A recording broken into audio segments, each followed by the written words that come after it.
ሰላም ናችሁ? እንዴት ናችሁ? በቃ ይሄን የሚዲያ ነጻነት አገኘን ብለን በቃ እኛ ኢትዮጵያ ሕዝብ አንዳንድ ጊዜ ከልክ በላይ የምንሆነው ነገር ግን ብናቀው ምን አለበት የሚሆነው ሌላ የምናደርገው ሌላ። ይሄ ሁሉ ወጣት ባለበት ከተማ ይሄ ሁሉ ወጣት ባለበት ኢትዮጵያ 70-80% ወጣት እያለ ሁሉም በቃ ጎጥ ይዟል። ለአንድነት ምን አለ? መች ነው ለአንድነት ለፍቅር የምንሰብከው? ሚዲያ እኮ ላደጉት ሀገር እኮ በጣም ትልቅ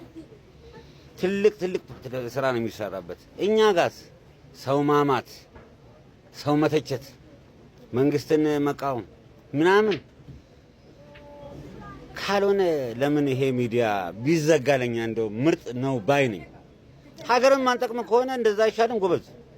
እስኪ አሁን ያለፉት ጊዜ እንደዛ መርጠን ደክመን ለፍተን የምርጫውን ውጤት አጣጥመን ሳንበላ እዚህም ሌላ ጣጣ እዛም ሌላ ጣጣ። ጎበዝ ንቃ። በተለይ ኢትዮጵያ ወጣት አላት ከኔ ጀምሮ። ይህ ወጣት ህዝብ ግን ማድረግ ያለበት አንድ ነገር ላሳውቃችሁ። ይሄ ወጣትነታችንን እኛ እዚህ በጎጥ ስንያያዝ የውጭ ኃይል ስንት አይነት ነገር አለ። ሴረኞች አሉ። እነ ግብጽ ሴራን እነ ሶማሊያንም ቢሆን ኤርትራ መጀመሪያም የለየላት ናት። ስለዚህ አንድነት ብቻ ነው የሚያዋጣው ኢትዮጵያ ውስጥ። የአንድነት ፍቅር ተምሳሌት ሀገርን ልንመራ ይገባል። ከጎጥ እንውጣ። እኔ በጣም አሁን አንዳንድ ጊዜ መንግስት የሚሰማኝ ቢሆን ላለፉት 27 ዓመት እንዴት ነበረ? የትኛውን ሚዲያ አግኝተህ ታውቃለህ? አዳሜ የትኛውን ሚዲያ የትኛውን ህዝብ የሚሰማ እስኪ? ሶቶኮፓችን 1 ለ5 አደረጃጀት ተብሎ ኢህአዲግ እንዳንተነፍስ እንዳንሸና እንዳናራ። ኢትዮጵያ ዛሬ ብልጽግና መጣልን፣ ሁሉ ነገር ሰጠን፣ ወደ ሰፊ መንግስት ሰጥቶን፣ ግን ምንድነው ጥጋብ አንችልም። ተጠንቀቁ። በእጅ ያዙት እንደ መዳብ ይቆጠራል አለ።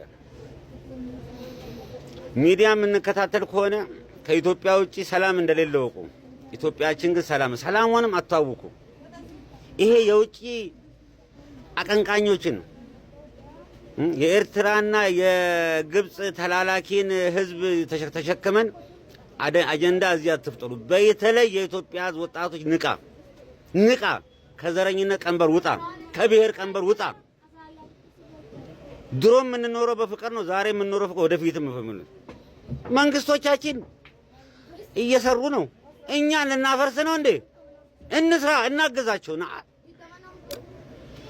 ሶሪ እኔ ስሜታዊ ሆኜ ነው። እባካችሁ ሀገራችን መቼም ቢሆን ጠላት ይፈርሳል እንጂ ማንም ኢትዮጵያን የሚነካት የለም። ጠላት ግን እድሜ ልኩን ይፈርሳል። የጊዜ ጉዳይ ነው። ስለዚህ ግን ጊዜያችንን በአጭሩ አጣጥመን እንብላ። ከዚህ መንግስት ጋር ሆነን ራሳችንን፣ ህይወታችንን፣ ብልጽግናችንን መብት ለመጠየቅ ግዴታ እንወጣ። መጀመሪያ መብት ጠይቃለህ፣ ግዴታ ግን ትወጣለህ። ግዴታን ሳትጠይቅ እድሜ ልክን መብት የለም። መንግስት ባይልም እኔ ግን እናገራለሁ። በቃ ለመብታችን እንደምንጨጨው ለግዴታችን ሌባን ማጥፋት፣ አሸባሪ ማጥፋት፣ ፋኖ፣ ሸኔ፣ ወልቅጤ፣ ገለመኔ ምናምን ኩሶ በአንድነት ታጠፋዋለህ። የውጭ ኃይል ስንት አለ? ምድረ ሌባ፣ ምድረ ሻቢያ፣ ምድረ ወያኔ አለ። እባካችሁ መንግስትም እስኪ በስርዓት ይስራበት እና ይሄ ነው የምለው። እስኪ አመሰግናለሁ። የሚሰማኝም ያለ አይመስልም።